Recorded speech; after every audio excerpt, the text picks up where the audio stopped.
Shalom teman-teman yang dikasih Tuhan, bertemu kembali dengan saya Kersogo di channel ini. Bagaimana kabar kita semuanya? Semoga kita semua tetap sehat-sehat saja ya. Saya sedang santai di pantai dan ada kesempatan untuk saya buat video untuk teman-teman. Di dalam kesempatan ini saya akan mengajak kita mendengarkan cuplikan video yang disampaikan oleh seorang ustadz yang mencoba membahas ayat Alkitab dan menafsirkannya dengan sembarangan. Sudah pastilah orang yang tidak belajar teologi, tidak percaya kepada Kristus, tidak percaya kepada Alkitab, saat membaca Alkitab, pasti kesimpulannya ngawur dan tidak benar. Nah, tapi tidak apa-apa. Kita akan menjawab dan meluruskan. Sebelum itu kita akan mendengarkan cuplikan videonya. Mari kita dengarkan video berikut ini.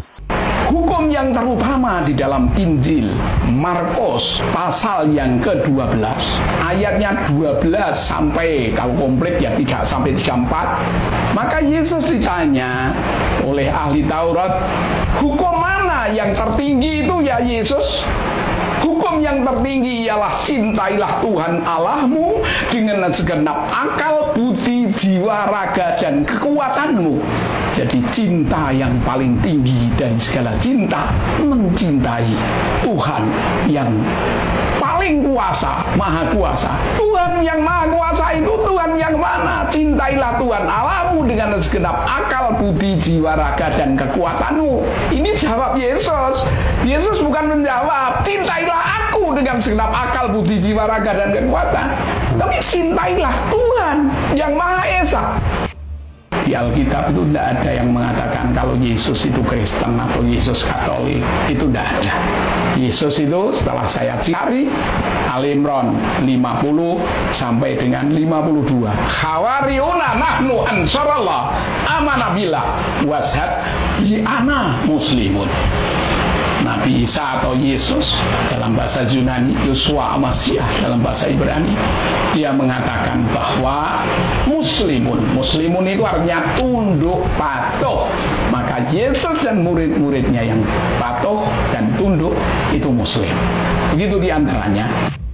Ya, itulah cuplikan video yang disampaikan oleh Pak Ustadz ini teman-teman. Dia mengutip ayat Alkitab di dalam Markus dan juga menjelaskan tentang nama Yesus Kristus, dan di dalam Islam dikatakan diartikan tunduk kepada Allah. Jadi Yesus dan para murid disebut tunduk, sama seperti orang Muslim tunduk kepada Allahnya. Itulah yang dimaksudkan oleh Ustadz ini. Jadi ada 2 poin yang ingin saya tanggapi dari pernyataan yang disampaikan oleh Ustadz di dalam video yang sudah kita dengarkan tadi. Dia mengatakan bahwa Yesus tidak mengatakan bahwa kasihilah aku sebagai Tuhan Allahmu.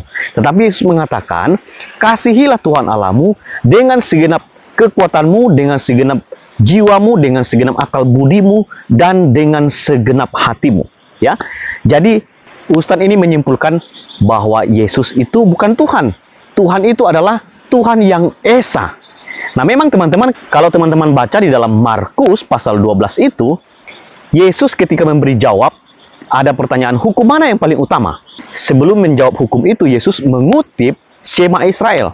Shema Israel dalam Ulangan pasal 6 ayat 4 dan seterusnya. Dengarlah hai orang Israel, Tuhan Allah kita, Tuhan itu Esa. Itu adalah Shema Israel. Setelah itu Yesus melanjutkan, hukum yang terutama dan yang paling utama adalah kasihilah Tuhan Allahmu dan kasihilah sesama manusia seperti dirimu sendiri. Karena jawaban Yesus menyuruh mereka untuk mengasihi Allah dan juga mengasihi diri sendiri, Ustadz ini menyimpulkan sekali lagi, itu membuktikan bahwa Yesus itu bukan Tuhan. Nah, ini akan berbeda dan akan kontradiksi dengan beberapa ayat Alkitab yang dicatat di dalam Alkitab.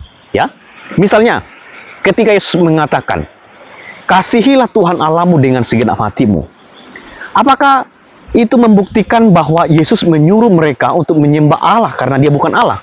Pengertiannya bukan itu. Yesus sedang memberitahu hukum yang utama dan yang paling utama itu adalah kasih kepada Tuhan dan kasih kepada sesama. Kalau teman-teman baca di dalam hukum 10 perintah Allah, di dalam Keluaran pasal 20 itu, kita akan menemukan hukum yang pertama dan sampai yang keempat, itu bicara soal apa? Relasi atau hubungan dengan Allah. Itu kasih kepada Allah. Lalu hukum yang kelima sampai dengan yang ke-10 itu adalah kasih kepada sesama. Sehingga Yesus menyimpulkan dari hukum itu, hukum yang paling penting dan terutama itu adalah kasih kepada Tuhan dan kasih kepada sesama. Jadi ketika Yesus menjawab itu, tidak memberikan pengertian bahwa dia bukan Tuhan. Karena gini, ketika Yesus mengutip itu, Yesus kan sedang menjawab pertanyaan dari Farisi yang bertanya kepada dia. Hukum yang utama itu apa? Yesus menjawab, kasihilah Tuhan Allahmu dengan segenap hatimu dan juga kasihilah sesamamu seperti dirimu sendiri. Jawaban Yesus itu bukan berarti menunjukkan dia bukan Tuhan. Nah, perhatikan baik-baik. Logikanya begini. Ketika Yesus mengatakan kasihilah Tuhan Allahmu dan kasihilah sesamamu. Ketika kita mengasihi Tuhan Allah, itu adalah bukti hukum yang utama dan kita memperlihatkan kita mengasihi Allah dengan mengasihi Dia. Dan ingat baik-baik, di dalam beberapa ayat Alkitab dalam Injil Yohanes, ketika Yesus menyebutkan, Aku dan Bapa adalah satu. Itu dalam keadaannya apa? Memang dia bicara dalam keadaan sebagai manusia, tetapi Yesus sedang berbicara dalam posisinya sebagai yang ilahi, yang sudah ada sebelum Abraham jadi. Ketika Yesus mengatakan, Aku dan Bapa adalah satu, ini clear. Dan itu akan menjawab ketika Yesus mengatakan, kasihilah Tuhan Allahmu dengan segenap hatimu, dengan segenap jiwamu, dengan segenap kekuatanmu, dan dengan segenap akal budimu. Dan pernyataan Yesus mengatakan aku dan Bapa adalah satu, memberi pengertian yang jelas kepada kita bahwa Yesus adalah Allah. Jadi tidak salah Yesus mengatakan, kasihilah Tuhan Allahmu dengan segenap hatimu. Karena Yesus mengutip Keluaran pasal 20 ayat yang pertama dan seterusnya tentang hukum yang utama dan yang terutama. Dan dalam Injil Yohanes, ketika Yesus menjawab hukum yang utama itu adalah kasihi Tuhan Allahmu, Yesus mengatakan, aku dan Bapa adalah satu. Jadi ketika kita mengasihi Allah, kita sedang mengasihi Yesus Kristus sebagai Allah kita. Jadi, Pak Ustadz, ketika Yesus memberikan jawaban, kasihilah Tuhan Allahmu dengan segenap hatimu, bukan berarti Yesus sedang menyuruh mereka untuk mengasihi Allah dan bukan Yesus yang dikasihi. Karena Yesus mengutip ayat di dalam Perjanjian Lama. Dan ingat baik-baik ayat di dalam Injil Yohanes yang menyebut bahwa Yesus berkata, aku dan Bapa adalah satu, itu membuktikan bahwa Yesus adalah Allah. Jadi ketika orang mengasihi Allah, berarti kita sedang mengasihi Yesus sebagai Allah yang kita percayai, yang telah menyatakan diri di dalam Yesus Kristus. Apakah hanya satu ayat itu yang menjelaskan bahwa Yesus adalah Allah? Ada banyak sekali ayat-ayat Alkitab yang menjelaskan ketuhanan dan keilahian Yesus Kristus. Dari jawaban itu saya pikir cukup untuk memberikan jawab mengenai siapa Yesus Kristus yang kami percayai sebagai Allah itu sendiri. Kemudian, apakah arti Yeshua HaMasyiah itu adalah tunduk kepada Allah? Saya pikir Ustadz ini sedang menggiring opini, ya. Arti nama Yesus itu adalah penyelamat atau juru selamat. Jadi, arti nama Yesus bukan tunduk kepada Allah. Ya, jadi jangan dipaksa-paksa untuk memaksa orang supaya mengikuti pengertian-pengertian yang salah. Ya, Pak Ustadz ya. Jadi Pak Ustadz tidak boleh menggiring orang supaya mengikuti pengertian yang salah yang Pak Ustadz sampaikan. Yesus adalah Tuhan.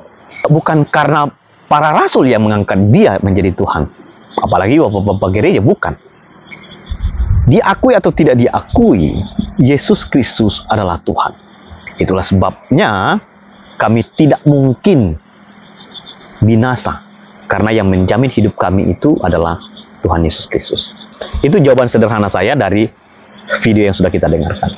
Kiranya video ini boleh menjadi berkat, Tuhan memberkati kita semua. Shalom.